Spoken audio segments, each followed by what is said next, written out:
Let me be real with you. Some parts of you have to die.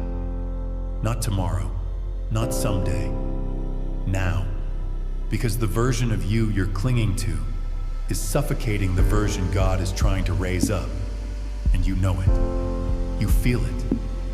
That old version has been rotting inside you for a long time. The habits, the fear, the comfort zones, the excuses, dead weight. And if you don't bury it, it will bury you. We don't like hearing this. We want God to bless who we already are. But sometimes God looks at us and says, no. That version of you isn't coming with us. The lazy you, the fearful you, the addicted you, the people-pleasing you, it has to die. Here's the hard truth.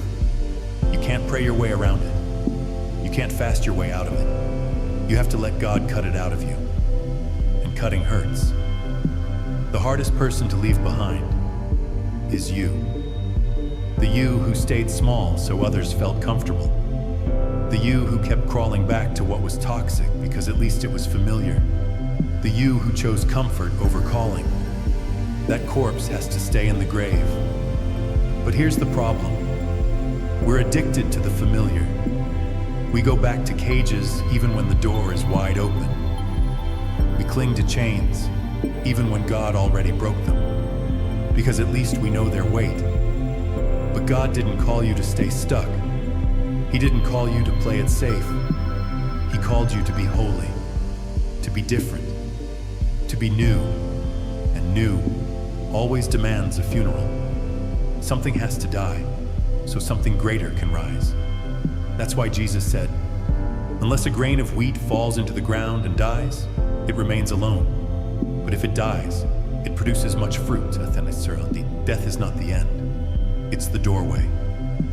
Some of you have been stuck at that doorway for years because you won't let go of the corpse you've been dragging.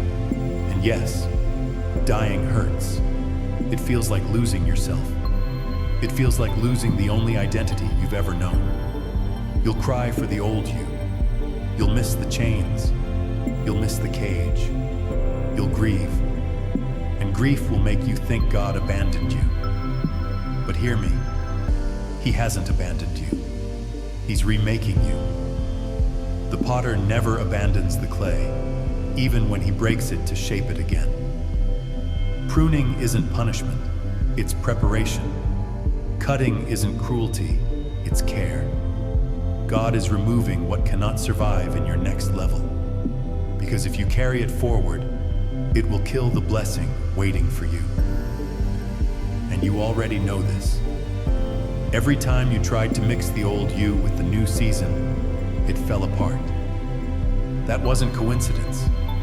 That was God saying, it doesn't belong here. So stop dragging corpses into your destiny. Stop trying to breathe life into what God already buried. Stop asking Him to bless a version of you He already told you to leave behind. The old you is gone. The sooner you let it die, the sooner resurrection begins. And this is where hope comes in. With God, death is never the final word. The cross looked like the end. The tomb looked like defeat. The nails looked permanent. But 3 days later, resurrection shouted louder than death. That same resurrection power is alive in you right now. Every death in God leads to new life. Every ending in Him opens a new beginning. Every grave is only a passage to glory. So yes, it hurts. Yes, it feels unfair. But on the other side of this death is life. Real life, abundant life, the life you've been praying for. So let it die. Let fear die, let shame die, let bitterness die, let the old you stay buried. Cry if you must. Grieve if you must. But don't go back. Don't try to resurrect what God already nailed to the cross. Let it stay dead and rise. Rise into purpose. Rise into calling. Rise into destiny. Because when God says, "Behold, I make all things new," He's talking about you. One day, you'll look back and realize you didn't lose anything. You gained everything.